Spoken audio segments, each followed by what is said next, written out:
Welcome to my YouTube channel class with Gautam. आज हम discuss करेंगे क्लास फर्स्ट ईयर की बायोलॉजी में मैकेनिज्म ऑफ एंजाइम एक्शन को, कि एंजाइम जो है कैसे काम करता है। अब एंजाइम कैसे काम करता है, वो कैसे जो है किसी भी बायोकेमिकल रिएक्शन की स्पीड को बढ़ाता है, इसके ऊपर हमारे पास दो थियरीज हैं हमारे टेक्स्ट बुक में जो हम डिस्कस करेंगे। फर्स्ट जो थियरी है वो है की एंड लॉक मॉडल और दूसरी है इंड्यूस्ड फिट मॉडल। अब की एंड लॉक मॉडल क्या है? की एंड लॉक मॉडल है जो ये एमाइल फिस्चर ने दिया था 1898 में। इस मॉडल में उसने कहा था कि जैसे एक लॉक जो है वो सिर्फ और सिर्फ अपनी पर्टिकुलर की से जो है ओपन होता है, उस की पर्सनल की के अलावा अगर कोई दूसरी की से उस लॉक को खोलने की कोशिश की जाए तो वो लॉक नहीं खुलता। बिल्कुल ऐसे ही जो है एक एंजाइम जो होता है सिर्फ और सिर्फ अपने ही सबस्ट्रेट को जो है कन्वर्ट करता है प्रोडक्ट में, अपने ही सबस्ट्रेट को जो है चेंज करता है प्रोडक्ट में, अपने सबस्ट्रेट के अलावा किसी भी और सबस्ट्रेट को जो है प्रोडक्ट में चेंज नहीं करता, किसी भी और सबस्ट्रेट से जो है केमिकल रिएक्शन नहीं करता। ठीक है। So as a lock can only be opened by its particular key. Likewise, an enzyme changes its substrate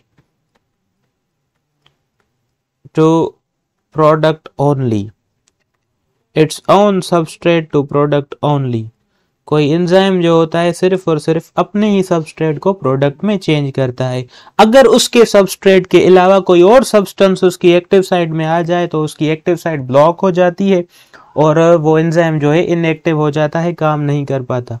अब एंजाइम को कैसे पता चलता है कि भाई उसका सबस्ट्रेट कौन है? जैसे कि यहाँ पर हमारे पास एक एंजाइम है और तीन सबस्ट्रेट्स अवेलेबल हैं। एक ये है जो रेक्टेंगुलर शेप का है, और दूसरा जो है ये है जो सर्कुलर शेप का है, और तीसरा ये है जो ट्रायंगुलर शेप का है। अब एंजाइम को कैसे पता चलेगा कि इसका सबस्ट्रेट कौन सा है? तो ये हमने कैरेक्टरिस्टिक्स ऑफ एंजाइम में ऑलरेडी डिस्कस कर रखा है कि जो शेप होती है एक्टिव साइट की, किसी भी एंजाइम के एक्टिव साइट की जो शेप होती है वो सेम होती है एज शेप ऑफ सबस्ट्रेट। ठीक है, सबस्ट्रेट की शेप की जैसी होती है। अब देखें इस एंजाइम की शेप कौन सी है? रेक्टेंगल। और इस सबस्ट्रेट की शेप कौन सी है? रेक्टेंगल। तो इसका इस एंजाइम का सबस्ट्रेट कौन हुआ? ये। और अगर यही इसकी एक्टिव साइट में जाएगा तो एंजाइम इसे प्रोडक्ट में चेंज करेगा।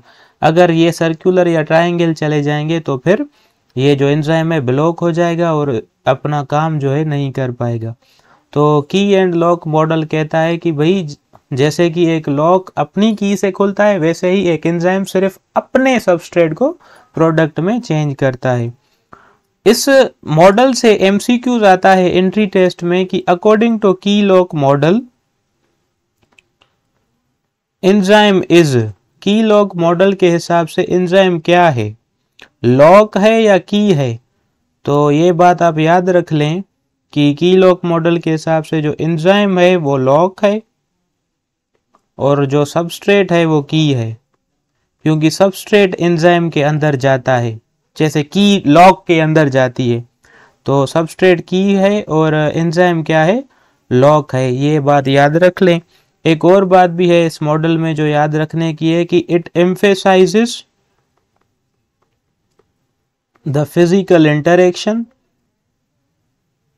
Between enzyme and substrate. ये जो है एंजाइम और सबस्ट्रेट के दरमियान जो फिजिकल इंटरेक्शन है उसको जो है डिस्कस करता है ये जो मॉडल है। ठीक है, ये कहता है कि एंजाइम जो है उसी के साथ बाइंडिंग करता है जो उसका अपना सबस्ट्रेट होता है और उसी को प्रोडक्ट में चेंज करता है।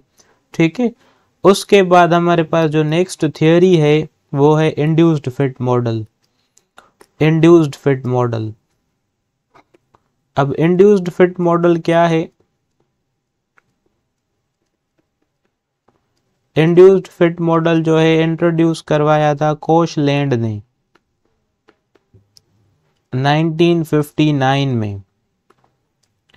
इस मॉडल के हिसाब से जब भी कोई एंजाइम जो है उसके अंदर कोई सबस्ट्रेट में जाता है, उसकी एक्टिव साइट में कोई सबस्ट्रेट जाता है, तो वो सबस्ट्रेट क्या करता है, उस एंजाइम की एक्टिव साइट की शेप जो है चेंज करता है। फॉर एग्जांपल ये हमारे पास एंजाइम है, ठीक है, और ये उसका सबस्ट्रेट है। जब भी ये सबस्ट्रेट जो है इस एंजाइम की एक्टिव साइट में जाएगा और इसके साथ बाइंडिंग करेगा तो एक्टिव साइट की शेप चेंज होगी, और जब एक्टिव साइट की शेप चेंज होगी तो एक्टिव साइट क्या करेगी, सबस्ट्रेट को कन्वर्ट करेगी प्रोडक्ट में। हमने प्रीवियस लेक्चर में पढ़ा था कि जो एक्टिव साइट होती है एंजाइम की, उसकी दो एरियाज होती हैं। क्या आपको याद है कौन कौन सी? एक तो होती है बाइंडिंग साइट और दूसरी होती है कैटालाइटिक साइट। बाइंडिंग साइट का जो काम होता है वो होता है कि सबस्ट्रेट को एंजाइम के साथ अटैच करना, और कैटालाइटिक साइट का काम क्या होता है, सबस्ट्रेट को प्रोडक्ट में चेंज करना। तो जैसे ही सबस्ट्रेट जो है बाइंडिंग साइट के साथ अटैच होता है तो कैटालाइटिक साइट की जो शेप है उसमें चेंजिंग आती है। ठीक है, मैं आपको करके बताता हूँ। फॉर एग्जांपल ये जो है कैटालाइटिक साइट है, इसकी शेप जो है ऐसे हो जाएगी, इसकी शेप में चेंजेस आ जाएंगे, और जैसे ही ये शेप में चेंजेस आएंगे कैटालाइटिक साइट क्या करेगी, सबस्ट्रेट को कन्वर्ट करेगी प्रोडक्ट में। वंस सबस्ट्रेट जो है प्रोडक्ट में कन्वर्ट हो जाए, ठीक है, ये जो है सबस्ट्रेट प्रोडक्ट में चेंज हो गया या कन्वर्ट हो गया, उसके बाद क्या होगा, जो प्रोडक्ट है वो सबस्ट्रेट से क्या हो जाएगी, सॉरी बाइंडिंग साइट से क्या हो जाएगी, डी अटैच हो जाएगी, सेपरेट हो जाएगी। ठीक है, जो प्रोडक्ट है वो बाइंडिंग साइट से डी अटैच या सेपरेट हो जाएगी। जैसे ही प्रोडक्ट जो है बाइंडिंग साइट से सेपरेट होगी, ये जो कैटालाइटिक साइट है ये फिर जो है अपनी जगह पर जो है चली जाएगी, और जो एक्टिव साइट है एंजाइम की वो नॉर्मल शेप में आ जाएगी, और प्रोडक्ट जो है एक्टिव साइट से जो है निकल जाएगा। तो ये जो है इंड्यूस्ड फिट मॉडल है। इंड्यूस्ड फिट मॉडल कहता है कि जब भी कोई सबस्ट्रेट एंजाइम की एक्टिव साइट में जाता है तो उसकी शेप को चेंज करता है, और उसकी शेप चेंज होने के नतीजे में जो है वो सबस्ट्रेट प्रोडक्ट में कन्वर्ट होता है। कैटालाइटिक साइट जो है अपनी पोजीशन चेंज करती है सबस्ट्रेट को प्रोडक्ट में चेंज करने के लिए। वंस सबस्ट्रेट प्रोडक्ट में कन्वर्ट हो गया, प्रोडक्ट बाइंडिंग साइट से सेपरेट हो जाएगी, और फिर जो एक्टिव साइट है अपनी जो शेप है वो रीगेन कर लेगी जैसे वो पहले थी। ठीक है, तो ये जो है इंड्यूस्ड फिट मॉडल है। उम्मीद है आपको ये समझ में आ गया होगा, और ये जो है एम्फेसाइज करता है किसे, it emphasises the chemical reaction between enzyme and substrate. ठीक है, देखें अमाइनो एसिड्स जो हैं शिफ्ट हो रहे हैं कैटालाइटिक साइट के, जब सबस्ट्रेट एंटर हो रहा है किसमें, एक्टिव साइट में। ठीक है, उम्मीद है आपको ये लेक्चर समझ में आया होगा। अब नेक्स्ट लेक्चर में जो है हम डिस्कस करेंगे factors affecting enzyme activity. Thanks for watching.